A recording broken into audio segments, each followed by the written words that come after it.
So student, आज अपन MOSFET की जो है स्टडी स्टार्ट करेंगे। मॉसफेट के बारे में पढ़ेंगे और आईजीबीटी के बारे में पढ़ेंगे। ठीक है। सो बेसिकली अगर अपन मॉसफेट का स्ट्रक्चर अगर देखें तो कुछ इस तरीके से होता है। डायग्राम में आप देख पा रहे होंगे, एक यहाँ पे कलेक्टर रहता है, ऊपर की तरफ 2 इमीटर रहते हैं और बीच में एक गेट टर्मिनल कनेक्ट रहता है।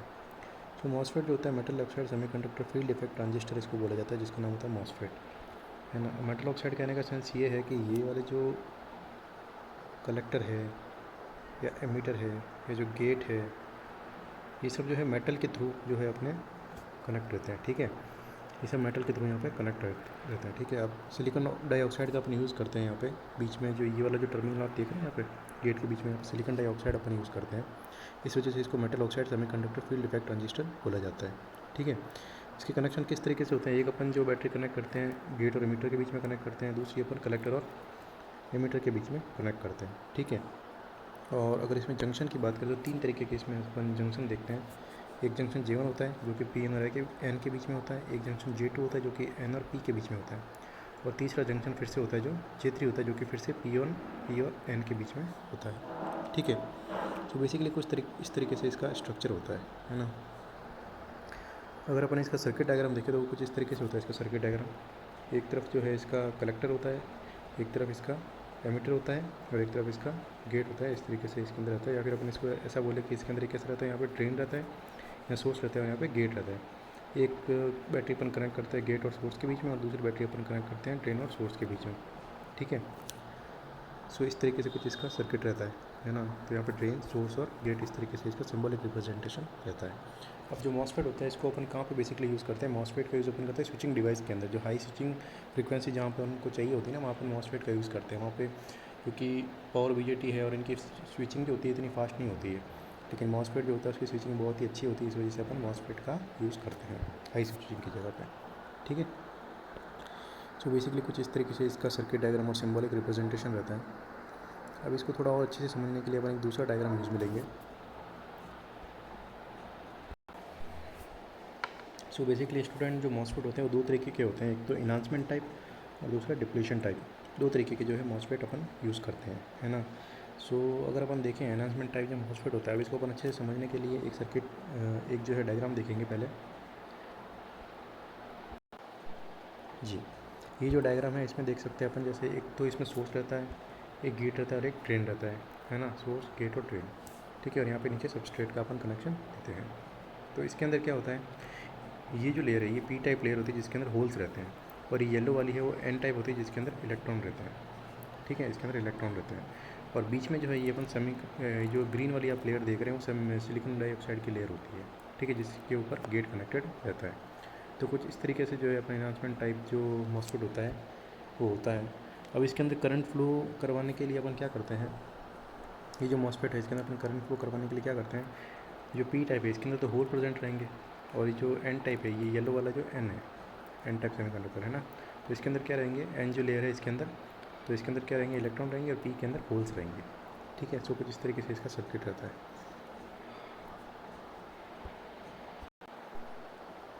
अब जो अपन सबसे पहला कनेक्शन करते हैं इसके अंदर, वो सोर्स और सबस्ट्रेट के बीच में कनेक्शन करते हैं। ठीक है, ये कनेक्शन अपन क्या करते हैं, सोर्स और सबस्ट्रेट के बीच में कनेक्शन करते हैं। ठीक है, अब इसमें कनेक्शन करने के बाद अपन को जो है यहाँ पे अपन को अगर कंडक्शन करवाना है, ठीक है, कंडक्शन करवाने के लिए अपन क्या करते हैं, अगर अपन को सोर्स और ड्रेन के बीच में अगर मैं बैटरी कनेक्ट करते हैं, कंडक्शन करवाने के लिए क्या करते हैं, सोर्स और ड्रेन के बीच में एक जैसे अपन ने सप्लाई कनेक्ट की, जैसे मान लो कि सोर्स जो है वो लोअर पोटेंशियल पे और ड्रेन जो है वो हायर पोटेंशियल पे, इस तरीके से मैंने इसके अंदर कनेक्शन की है। तो इसमें फ्लो ऑफ करंट कैसे होगा, इस तरीके से होगा, है ना, इस डायरेक्शन में, और फ्लो ऑफ इलेक्ट्रॉन कैसा होगा, उल्टी डायरेक्शन में होगा। तो ऐसा जो होगा फ्लो ऑफ इलेक्ट्रॉन होगा, तो इससे क्या होगा, यहाँ के जो इलेक्ट्रॉन होंगे ना वो बाहर आने की कोशिश करेंगे। ठीक है, इससे इस वजह से क्या हो जाएगा, ये जो आप पिंक कलर की लेयर देख रहे हैं ये डिप्लीशन रीजन होता है इसका, डिप्लीशन रीजन और बड़ा होने लगेगा, डिप्लीशन विड्थ इसकी बढ़ने लगेगी। इस वजह से जो ये कंडक्शन नहीं हो पाता है। और अगर मैं सोर्स और बीच में दूसरा कनेक्शन अगर ट्राई करूँ,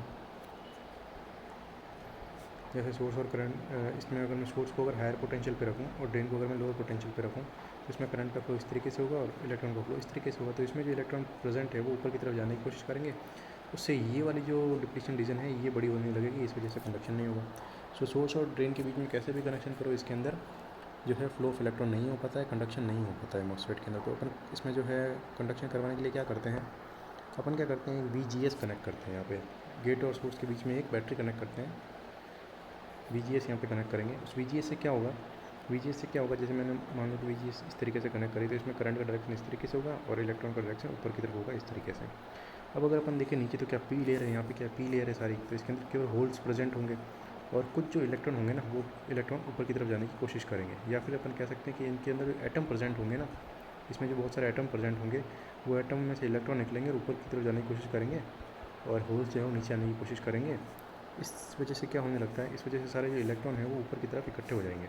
यहाँ अपन कह सकते हैं यहाँ पर सब इलेक्ट्रॉन जो है इकट्ठे हो जाएंगे, ठीक है, यहाँ पे इलेक्ट्रॉन इकट्ठे हो जाएंगे और ऊपर की तरफ नहीं जा पाएंगे। क्यों नहीं जा पाएंगे, क्योंकि बीच में अपन ने क्या कनेक्ट किया है, सिलिकॉन डाइऑक्साइड की लेयर कनेक्ट करी। उस सिलिकॉन डाइऑक्साइड के कारण क्या होता है, सिलिकॉन डाइऑक्साइड एक तरीके से इंसुलेटर की तरह काम करता है जो कि फ्लो ऑफ इलेक्ट्रॉन नहीं होने देता है, ठीक है। अब फ्लो ऑफ इलेक्ट्रॉन नहीं होगा तो कहने का सेंस क्या है, फ्लो ऑफ इलेक्ट्रॉन नहीं होगा तो क्या होगा, यहाँ पे सारे इलेक्ट्रॉन इकट्ठे होने लग जाएंगे, सारे इलेक्ट्रॉन यहाँ पे इकट्ठे होने लग जाएंगे, लेकिन यहाँ पे फ्लो ऑफ इलेक्ट्रॉन नहीं होगा, ठीक है। अब इकट्ठे होने के बाद में क्या होगा, ये कुछ इस तरीके से यहाँ पे लेयर बन जाएगी, यहाँ पे इस तरीके से, है ना, क्योंकि सारे इलेक्ट्रॉन एक तरफ आ गए, इसके अंदर भी इलेक्ट्रॉन, इसमें भी इलेक्ट्रॉन और यहाँ पर भी इलेक्ट्रॉन, ठीक है।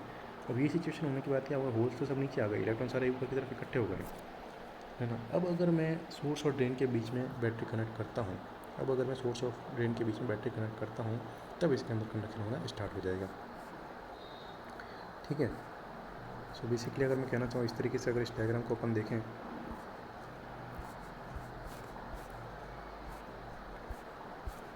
हाँ ये बात, तो इसके अंदर जैसे अपन डायग्राम को देखें तो अगर मैं इसके अंदर VDS कनेक्ट करता हूँ, ड्रेन और सोर्स के बीच में बैटरी कनेक्ट करता हूँ तो क्या हो जाएगा, इसके अंदर फ्लो करंट इस तरीके से होगा, इलेक्ट्रॉन का फ्लो इस तरीके से होना स्टार्ट हो जाएगा।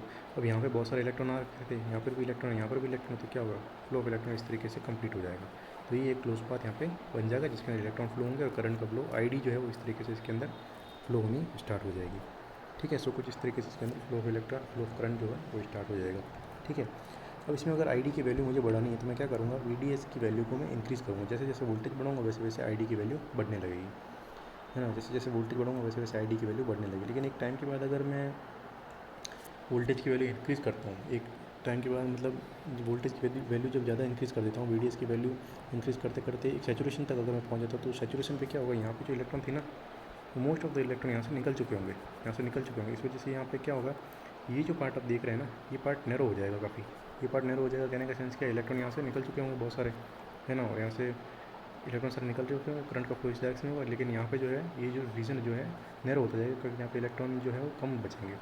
इस वजह से यहाँ से जो है इस ID की वैल्यू जो है ना वो सैचुरेशन तक पहुँच जाएगी, उसके बाद उसकी वैल्यू नहीं बढ़ेगी, एक लिमिट के बाद में ID की वैल्यू नहीं बढ़ेगी।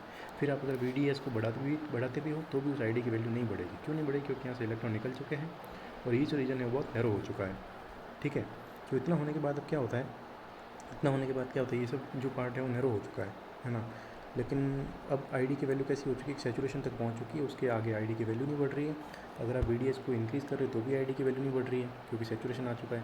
लेकिन अगर उसके बाद भी अगर ID की वैल्यू अपन को बढ़ानी होगी तो अपन क्या करेंगे, इसके बाद भी अगर अपन को ID की वैल्यू बढ़ानी तो अपन क्या करेंगे, बेसिकली बात ID की वैल्यू सैचुरेशन तक क्यों पहुँची है, क्यों, क्योंकि यहाँ पर जो है इलेक्ट्रॉन की कमी आ गई है। इलेक्ट्रॉन को बढ़ाने के लिए अपन क्या करेंगे, यहाँ से और इलेक्ट्रॉन खींचेंगे। यहाँ से और इलेक्ट्रॉन अपन कैसे खींच सकते हैं, ये जो आपको VGS दिख रहा है, ये जो आपको VGS दिख रहा है, इस VGS की वैल्यू अगर मैं और इंक्रीज़ करता हूँ तो यहाँ पे और इलेक्ट्रॉन आना स्टार्ट हो जाएंगे और यहाँ पे बहुत सारे इलेक्ट्रॉन आ जाएंगे, जिससे क्या होगा, इलेक्ट्रॉन ज़्यादा आने लग जाएंगे, जिससे इसकी जो इस रीजन की जो विड्थ है वो बढ़ जाएगी, यहाँ पे इलेक्ट्रॉन बहुत सारे आ जाएंगे, उससे ID की वैल्यू जो है वो इंक्रीज़ होगी, ठीक है। तो कहने का सेंस ये है कि सैचुरेशन लेवल तक एक ID की वैल्यू जब पहुँच जाती है तब VDS को बढ़ाने के बाद भी ID की वैल्यू नहीं बढ़ती है। उसको बढ़ाने के लिए अपन क्या करते हैं, गेट और सोर्स जो वोल्टेज है उसकी वैल्यू को इंक्रीज़ करते हैं। तो कुछ इस तरीके से जो एनहांसमेंट टाइप जो है मॉसफेट है उसकी वर्किंग रहती है ना। अब डिप्लीशन अगर टाइप की बात करें, डिप्लीशन टाइप के अंदर क्या होता है, डिप्लीशन टाइप जो होता है उसके अंदर सिंपल है, बाकी सब स्ट्रक्चर सेम होता है, लेकिन ये जो रीजन होता है ना, ये रीजन वहाँ पर पहले से मौजूद होता है, ये रीजन वहाँ पर पहले से मौजूद होता है। अपन को है ना गेट और सोर्स के बीच में कोई वोल्टेज कनेक्ट करने की ज़रूरत नहीं रहती है। गेट और सोर्स के बीच में जब अपन कोई वोल्टेज कनेक्ट नहीं करते हैं तो फिर बहुत ही सिंपल है, गेट और सोर्स में वोल्टेज इसमें अपन ने कनेक्ट किया नहीं, इलेक्ट्रॉन यहाँ पर पहले से मौजूद है। अपन यहाँ पर अगर सोर्स अगर लगवाएंगे VDS के बीच में तो यहाँ पर फ्लो ऑफ इलेक्ट्रॉन होना स्टार्ट हो जाएगा, ठीक है। इस तरीके से यहाँ पे इस डायरेक्शन के अंदर करंट फ्लो होगा, ठीक है। सो इस तरीके से डिप्लीशन टाइप जो है मॉसफेट रहता है। सो बेसिक जो मॉसफेट की जो टाइप्स है वो अपन पढ़ लिए हैं। ये जो है डिप्लीशन टाइप है बैटरी कनेक्ट करने से पहले का। सो इस तरीके से जो है इसका वर्किंग रहती है। तो अपन जानेंगे, इसकी कुछ और स्टडी करेंगे अपन। स्विचिंग कैरेक्टरिस्टिक की अगर अपन बात करें तो स्विचिंग कैरेक्टरिस्टिक इसके अंदर कैसे रहती है, जैसे कि अपना मैंने आपको बताया कि जैसे अपन इसके अंदर VG जब अप्लाई करते हैं तब इसके अंदर जो है ड्रेन करंट का फ्लो होना स्टार्ट होता है ना, तब उसके अंदर ड्रेन करंट का जो फ्लो होता है वो होना स्टार्ट होता है। ठीक है, तो सब अपन जब गेट को अपन पल्स देंगे, गेट पल्स जब यहाँ पे दी जाती है ना, गेट को जब पॉजिटिव पल्स देते हैं तो इसके अंदर क्या होता है, जो VGS की अगर बात करें अपन तो वो धीरे धीरे इंक्रीज़ होना स्टार्ट होता है और फिर वो एक तरीके से कांस्टेंट हो जाता है। तब क्या होता है, इस रीजन के अंदर जो इलेक्ट्रॉन इकट्ठे हो जाते हैं, एक टाइम तक जब इलेक्ट्रॉन वहाँ पे इकट्ठे होते हैं उसके बाद उसमें ID की वैल्यू इंक्रीज़ होना स्टार्ट हो जाती है और फिर बाद में सैचुरेशन लेवल तक पहुँच जाती है। ठीक है, तो ये तो होता है टर्न ऑन टाइम की बात। टर्न ऑन टाइम के अंदर क्या होता है, जब ID जो है उसकी वैल्यू 0 से लेके सैचुरेशन तक पहुँचती है उस टाइम को अपन क्या बोलते हैं, राइज टाइम बोलते हैं। उस टाइम को अपन क्या बोलते हैं, राइज टाइम, मतलब TR।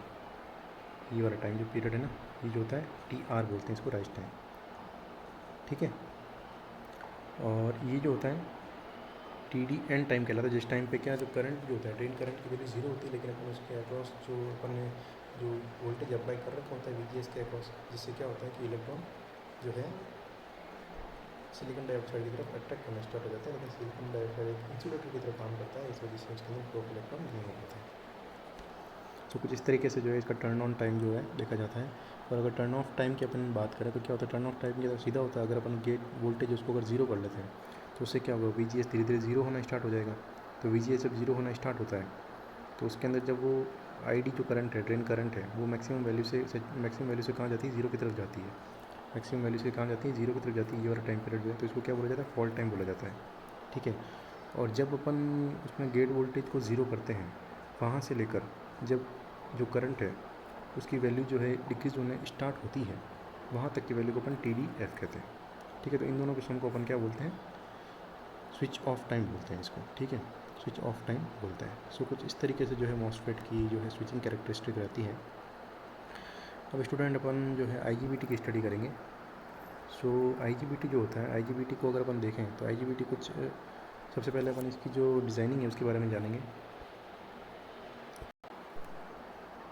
सो IGBT का जो बेसिक स्ट्रक्चर होता है वो कुछ इस तरीके से होता है, जिसके अंदर क्या होता है, नीचे जो होता है वो इंजेक्टर लेयर होती है, जो P+ लेयर है वो नीचे की तरफ होती है, और ऊपर N- लेयर होती है, उसके ऊपर P और फिर से N+ लेयर होती है। तो कुछ इस तरीके से जो है इसका डायग्राम रहता है। और उसके ऊपर क्या होती है, जैसे मॉसफेट के अंदर सिलिकॉन डाइऑक्साइड की लेयर रहती है, वैसे इसके अंदर भी सिलिकॉन डाइऑक्साइड की लेयर रहती है और फिर मेटल से इसमें कनेक्शन दे दिया जाता है। तो अपन कह सकते हैं इसमें एक इंजेक्टर लेयर एक्स्ट्रा रहती है P+ वाली, एक लेयर इसके अंदर अपन एक्स्ट्रा लगा दें IGBT के अंदर।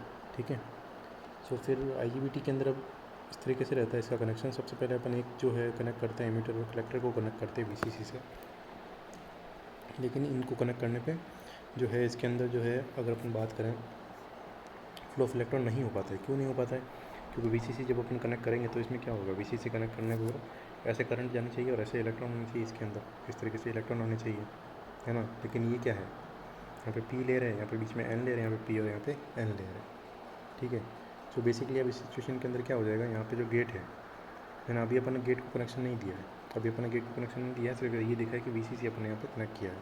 तो इसके अंदर क्या होगा, इलेक्ट्रॉन जो है इस तरफ जाने की कोशिश करेंगे ऊपर की तरफ। ठीक है, लेकिन यहाँ पे क्या है, इसके अंदर होल है और ऊपर क्या है, यहाँ पे N के अंदर इलेक्ट्रॉन है यहाँ पे। ठीक है, तो इस सिचुएशन के अंदर क्या होता है, जैसे कि अपन यहाँ पे देखें, इस सिचुएशन के अंदर क्या होगा कि यहाँ पे जो है ये अपन ने क्या किया, गेट को फिर से सप्लाई दे दी। इसके अंदर गेट को सप्लाई देने से क्या हो जाएगा, गेट को जो सप्लाई देंगे तो N के अंदर जो भी यहाँ पे इलेक्ट्रॉन प्रेजेंट होंगे, ठीक है, वो इलेक्ट्रॉन जो है ऊपर की तरफ जाना स्टार्ट हो जाएंगे। यहाँ पे जो भी इलेक्ट्रॉन होंगे ऊपर की तरफ आना स्टार्ट हो जाएंगे गेट को सप्लाई देने पे, है ना। क्यों, क्योंकि यहाँ पे फ्लो ऑफ इलेक्ट्रॉन जो है इस डायरेक्शन के अंदर होगा। ठीक है, इस डायरेक्शन में फ्लो ऑफ इलेक्ट्रॉन होगा। ठीक है, तो ऊपर की तरफ जो है इलेक्ट्रॉन यहाँ पे ऊपर की तरफ आना स्टार्ट हो जाएंगे, यहाँ पे P लेयर रहेगी। ठीक है, मतलब होल्स जो है वो नीचे की तरफ आना स्टार्ट हो जाएंगे, इलेक्ट्रॉन जो है ऊपर की तरफ आना स्टार्ट हो जाएंगे। ठीक है, अब इतना होने के बाद क्या हो जाएगा, इतना होने के बाद यहाँ सब इलेक्ट्रॉन्स आ गए। यहाँ पे N लेयर यहाँ पे पहले से कनेक्ट है और यहाँ पे भी N लेयर कनेक्ट है, तो ऊपर जो है इलेक्ट्रॉन जो है यहाँ पे एक तरीके से इकट्ठे हो जाएंगे। लेकिन यहाँ पे जो बीच में अपन ने क्या कर रखा है, सिलिकॉन डाइऑक्साइड की जो लेयर लगा रखी है, इस वजह से यहाँ पे जो गेट के अंदर यहाँ पे इस तरीके से जो है यहाँ पे फ्लो नहीं हो पाएंगे, क्योंकि SiO2 की जो लेयर होती है वो एक तरीके से इंसुलेटर का काम करती है।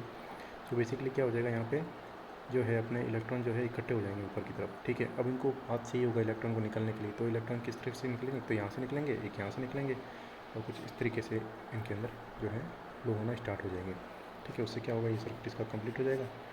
सो कुछ इस तरीके से जो है फ्लो ऑफ इलेक्ट्रॉन इसके अंदर स्टार्ट हो जाएगा, है ना। सो अगर अपन इसके अंदर बात करें कि किस तरीके से जो है यहाँ पे जो है करंट का फ्लो अपन स्टार्ट किया है, तो इसके बाद क्या होता है। सो स्टूडेंट, अब अपन IGBT की जो कैरेक्टरिस्टिक है उसकी बात करेंगे। सो इस तरीके से कुछ इसका डायग्राम रहता है, ऊपर कलेक्टर रहता है, नीचे इमीटर रहता है, बीच में गेट रहता है, ठीक है। तो अपन ने क्या किया था, यहाँ पे गेट और इमीटर के बीच में एक VG कनेक्ट किया है और एक VC कनेक्ट किया अपन ने कलेक्टर और इमीटर के बीच में, ठीक है। सो इसमें क्या होता है, इस तरीके से जो है कलेक्टर करंट जो है फ्लो होना स्टार्ट होती है जब अपन इसको गेट की सप्लाई, गेट और इमीटर के बीच में जब सप्लाई देते हैं तो किस तरीके से कुछ इसमें IC जो है फ्लो होना स्टार्ट होती है, ठीक है। तो बेसिकली अगर अपन देखें, सबसे पहले अपन जो है इसकी जो है ट्रांसफ़र कैरेक्टरिस्टिक अगर देखें, ट्रांसफ़र कैरेक्टरिस्टिक होती है वो VGE और IC कलेक्टर करंट के अंदर जो है वो डायग्राम इसका बनेगा।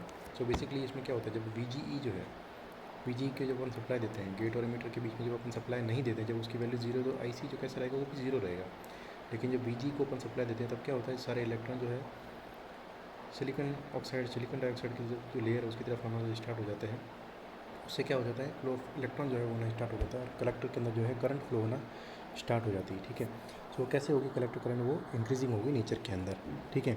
सो VG अपन जब सप्लाई देंगे तो उसके अंदर कलेक्टर का जो करंट है वो फ्लो होना स्टार्ट हो जाएगी, वही इस डायग्राम के अंदर अपन ने बताया है, ठीक है। अब इतना होने के बाद अगर अपन देखें IC और जो है VC का अगर अपन डायग्राम बनाएं, मतलब जो कलेक्टर करंट है और अपन जो VC का अगर अपन डायग्राम बनाएं, यहाँ पे ये जो कलेक्टर करंट है इसका और VC का अगर अपन डायग्राम बनाए तो किस तरीके से बनता है, जो इसका चार्ट जो है, इसका ग्राफ किस तरीके से बनेगा। ये इसके अंदर क्या होता है, जैसे कि अपन VGE है, सबसे पहले अपन ने क्या किया, VGE की जो वैल्यू है वो अपन कैसे रखते हैं, 0 रखते हैं। इसके अंदर अपन देख सकते हैं VG की अपन ने वैल्यू कैसे रखी, 0 रखी है, ठीक है। जब 0 जब रखते हैं तो इसको अपन क्या कहते हैं कि इसके अंदर कोई भी करंट जो है फ्लो नहीं होती है। IC की वैल्यू कैसी रहती है, 0 रहती है। एक लीकेज करंट रहती है उसके अंदर, कुछ जो इसमें इलेक्ट्रॉन प्रेजेंट रहते हैं उसकी वजह से कुछ लीकेज करंट अपन कह सकते रहती है। लेकिन IC की अपन वैल्यू जो कहते हैं एक तरीके से 0 मानते हैं, एक तरीके से कहते हैं कि मिनिमम वैल्यू होती है, 0 नहीं कह सकते, मिनिमम वैल्यू अपन कह सकते हैं, ठीक है। तो वो रीज़न अपना क्या कहलाता है, कट ऑफ रीज़न जो है वो कहलाता है। इसके अंदर अपन ऐसा मानते हैं कि जो है अपना सर्किट डिस्कनेक्टेड रहेगा और सारा का सारा जो वोल्टेज अपन ने जो VC से अप्लाई किया वो कहाँ पे आएगा, VCE के ऊपर आ जाएगा, ठीक है। इसके बाद क्या होता है, जैसे जैसे अपन VG को वोल्टेज देते हैं, जैसे मतलब मैंने VG की सप्लाई दी सबसे पहले, तो VG कनेक्ट किया, एक मिनिमम वैल्यू पे कनेक्ट किया, उससे क्या होगा, IC जो है आएगी, इस तरीके से उसमें करंट फ्लो होना स्टार्ट हो जाएगी और वो फिर सेचुरेट हो जाएगी एक टाइम के बाद में, ठीक है, एक वैल्यू अटेंड कर लेगी। तो ये इस तरीके से जो है IC करंट आती है, सबसे पहले इंक्रीजिंग होती है और उसके बाद में सेचुरेशन तक वो रुक जाती है, तो अपन VG उसके अंदर अप्लाई करते हैं, ठीक है। ये चीज़ अपन ने देखी थी, क्यों होता है ये भी अपन जानते हैं, जो मॉसफेट के अंदर अपन ने स्टडी करी थी एकदम वैसे ही है ये भी, ठीक है। तो उसका जो ये वाला जो पार्ट है ना, ये वाला जो पार्ट है वो सेचुरेशन वाला पार्ट कहलाता है, ठीक है। अब इसके अंदर जैसे जैसे अपन VG की वैल्यू बढ़ाते जाएंगे वैसे वैसे IC की वैल्यू और बढ़ती जाएगी, जो अपन ने मॉसफेट के अंदर देखा था ना वही चीज़ है, ठीक है। मॉसफेट के अंदर वैसे जैसे अपन VG की वैल्यू बढ़ा रहे थे वैसे वैसे IC की वैल्यू इंक्रीज़ हो रही है, ठीक है। तो यहाँ पे भी IC की वैल्यू इस तरीके से इंक्रीज़ होती जाएगी जैसे जैसे अपन गेट और एमीटर के बीच की वोल्टेज को इंक्रीज़ करेंगे, ठीक है। अब अगर अपन इसके जो है लोड कैरेक्टरिस्टिक अगर बनाए, लोड का अपन ग्राफ बनाए तो इस तरीके से जो है लोड कैरेक्टरिस्टिक इसकी आती है, ठीक है। इसके अंदर बताया गया है कि जब VCE की वैल्यू जब 0 है, VCE की वैल्यू जब 0 है, ठीक है, कुछ इस तरीके से उसकी लोड जो है कैरेक्टरिस्टिक आती है। तो जब VC की वैल्यू 0 होती है तब IC की वैल्यू यहाँ पे जो है कितनी होती है, वो भी यहाँ पे 0 रहती है, ठीक है। अब इसके अंदर जो होता है लोड कैरेक्टरिस्टिक है, तो इसके अंदर अपन देख सकते हैं जो ये वाला जो पार्ट है ना, ये जो होता है वो एक्टिव रीजन कहलाता है, ठीक है। और ये वाला जो रीजन है वो कैसा कहलाता है, ये सेचुरेशन रीजन कहलाता है। और ये जो अपन रीजन कह रहे हैं, ये वाला जो पार्ट है कैसा रहता है, ये ब्रेकडाउन जो रीजन है वो है। और नीचे जो है वो कैसा रीजन है, कट ऑफ रीजन है, ठीक है, जब फ्लो ऑफ इलेक्ट्रॉन नहीं स्टार्ट हुआ है। तो बेसिकली जो अपन देखते हैं कि ये जो active region, cut off region और सेचुरेशन रीजन, ये तीन जो होते हैं ये रीजन इसके अंदर होते हैं। उसके बाद जो होता है क्या आता है, ब्रेकडाउन हो जाता है। सो कुछ इस तरीके से जो होता है IGBT की जो अपनी कैरेक्टरिस्टिक होती है, आउटपुट कैरेक्टरिस्टिक होती है इस तरीके से। तो स्टूडेंट ये अपना IGBT होता है। अब इसके अंदर अपन एक और चीज़ देखते हैं। तो स्टूडेंट अगर अपन IGBT की जो स्विचिंग कैरेक्टरिस्टिक है उसकी अगर अपन बात करें तो किस तरीके से रहेगा, तो इसके अंदर अपन ने क्या क्या ड्रॉ किया है, सबसे पहले VGE की अपन बात करें, गेट और एमीटर के बीच का जो वोल्टेज है वो लगाया अपन ने, है ना। सो IGBT जिसको अपन क्या बोलते हैं, इंसुलेटेड गेट बाइपोलर ट्रांजिस्टर जिसको बोला जाता है, ये चीज़ अपन देख चुके हैं। इसके आउटपुट कैरेक्टरिस्टिक अपन देख चुके हैं। स्विचिंग कैरेक्टरिस्टिक सबसे पहले अपन देखेंगे। स्विचिंग कैरेक्टरिस्टिक के अंदर क्या होता है, सबसे पहले जो होता है VCE, जो अपना कलेक्टर और एमीटर के बीच का वोल्टेज है, ठीक है, वो सबसे पहले कैसा है, इसके अंदर मैक्सिमम है, लेकिन जो कलेक्ट करंट है वो ज़ीरो है। क्यों? क्योंकि सबसे पहले अपन ने क्या किया, इसके अंदर VCE, ये जो है VCE, ये किसके बराबर होगा, VCC के बराबर होगा, मैक्सिमम होगा। क्योंकि अपन इस टाइम पे क्या है कि जो ये जो वोल्टेज है VGE अप्लाई नहीं किया है अभी तक, तो ये जो सारा वोल्टेज है वो VC के अक्रॉस आ जाएगा, ठीक है। VC के अक्रॉस सारा वोल्टेज आने से क्या हो जाएगा, करंट का जो फ्लो है इसके अंदर ज़ीरो रहेगा, क्योंकि अभी तक कोई भी गेट टर्मिनल जो है वो अपना कनेक्ट नहीं किया है। सो VC मैक्सिमम होगा, कितना होगा, VCC के बराबर होगा। और IC जो है एक लीकेज करंट लेके रखेगा, जो बहुत ही मिनिमम वैल्यू होगी। उसके बाद अपन क्या करते हैं, इसके अंदर जो गेट वोल्टेज को इंक्रीज़ करना स्टार्ट करते हैं, ठीक है। तो गेट वोल्टेज सबसे पहले ऐसे इंक्रीज होता है, फिर एक जर्क आता है, फिर वापस इस तरीके से इसके अंदर इंक्रीज़ होता है, ठीक है। सो इस तरीके से इसके अंदर गेट वोल्टेज को इंक्रीज़ किया जाता है। सो इसके अंदर क्या होगा, इस टाइम पे क्या होगा, जो अपना VCE है वो कैसा होगा, जो मैक्सिमम वैल्यू है उससे जो है 1.90% के ऊपर डाउन होगा। उसी टाइम क्या होगा, जो अपनी करंट है वो 0.1 IC के बराबर आएगी। मतलब जो करंट है, जो कलेक्टर करंट है वो धीरे से इंक्रीज़ होना स्टार्ट होगी, और उस टाइम पे जो है अपना जंक्शन है वो वाइनिश होना स्टार्ट होगा। इलेक्ट्रॉन का फ्लो जो उसमें प्रेजेंट है वो हल्का सा स्टार्ट होगा। उसको अपन जो 10% हो जाएगी, IC जो मैक्सिमम हो सकती है उसकी 10% हो जाएगी, उसको अपन क्या बोलते हैं, TDN बोलते हैं। और उसके बाद जब IC इंक्रीज़ होकर मैक्सिमम वैल्यू को जब अटेंड करती है, ये वाला जो रीजन है इसको राइज टाइम बोला जाता है, जिसको TR बोलते हैं। इन दोनों के सम को अपन क्या बोलते हैं, टर्न ऑन टाइम। इन दोनों के सम को अपन क्या बोलते हैं, टर्न ऑन टाइम। और इसी टर्न ऑन टाइम के अंदर जो VCE है, ये अपनी जो मैक्सिमम वैल्यू है उससे मिनिमम वैल्यू की तरफ आता है, या फिर अपन कह सकते हैं मैक्सिमम वैल्यू से 0.1 VCE की तरफ जो है वो आता है, ठीक है। तो ये होता है टर्न ऑन टाइम के बाद। उसके बाद जो करंट है वो एक सेचुरेशन ले लेगी अपना से, एक पॉइंट कांस्टेंट वैल्यू अटेंड करेगी। और उसके बाद जो अपन गेट वोल्टेज को फिर से ज़ीरो करेंगे, फिर से मिनिमम करेंगे, तब क्या होगा, गेट वोल्टेज को इस तरीके से जब मिनिमम किया जाएगा, उस टाइम पे क्या होगा, मैक्सिमम वैल्यू से ही पहले जो करंट है वो 90% तक डिक्रीज़ होगी, 0.9 IC, जिसको अपन TDF बोलते हैं। और उसके बाद जो है वो 90% से लेके मिनिमम वैल्यू को अटेंड करेगी, 0.1 IC जिसको अपन कह सकते हैं, वहाँ तक जाएगी। उसको अपन क्या बोलते हैं, फॉल टाइम बोलते हैं, TF बोलते हैं जिसको, ठीक है। सो इन दोनों के जो सम है, दोनों के सम को क्या बोला जाएगा, टर्न ऑफ टाइम बोला जाएगा। उसी टाइम पे जो वोल्टेज है उसकी वैल्यू कितनी होगी, वोल्टेज जब अपन जहाँ से अपन जो गेट वोल्टेज को ज़ीरो कर रहे हैं वहाँ से जो है लेके जो अपना जो वोल्टेज इंक्रीज होना स्टार्ट होता है वो होता है TDF। और उसके बाद जब वोल्टेज इंक्रीज होकर मैक्सिमम वैल्यू को अटेंड करता है वो TF कहलाता है, फॉल टाइम का, ठीक है। तो उन दोनों के जो सम है उसको अपन क्या बोलते हैं, टर्न ऑफ टाइम बोलते हैं, ठीक है। सो कुछ इस तरीके से जो है फॉल टाइम होता है ना। अब एक चीज़ अपन नोटिस करें, इस ग्राफ के अंदर एक थोड़ा सा चेंज है, एक छोटा सा चेंज है इस ग्राफ के अंदर। क्या चेंज है, चेंज ये है इसके अंदर कि जो करंट है, अपनी करंट जो है फॉल टाइम है, इसके अंदर दो तरीके से फॉल टाइम आता है। किस तरीके से आता है, एक जो करंट है वो 90% से लेके, जो कलेक्टर करंट है वो 90% से लेके डिक्रीज होती है, कहाँ तक डिक्रीज होती है, 0.1 IC तक, 10% तक जाती है, ठीक है। तो इसको TF1 बोलते हैं, ये इसका टर्न ऑफ टाइम होता है, ठीक है, या टर्न ऑफ टाइम सॉरी, इसका फॉल टाइम होता है, ठीक है। और जब इसके बीच के अंदर ये जो एक वैल्यू लेती है जिसको अपन बोलते हैं 0.2, 20% वैल्यू होती है, ठीक है। और उससे लेके जो 0.1 IC तक जाती है वो एक दूसरा फॉल टाइम होता है। इन दोनों का ये जो टाइम होता है, इन दोनों का एडिशन करते हैं ना, तब इसका कंप्लीट फॉल टाइम जो है वो निकलता है। तो बेसिकली इस तरीके से जो है IGBT की जो है वर्किंग प्रिंसिपल रहता है, और इस तरीके से जो है इसकी वर्किंग रहती है। सो इसके बाद नेक्स्ट क्लास के अंदर अपन जो अपना SCR है उसकी कम्यूटेशन टेक्निक्स के बारे में भी स्टडी करेंगे। ओके।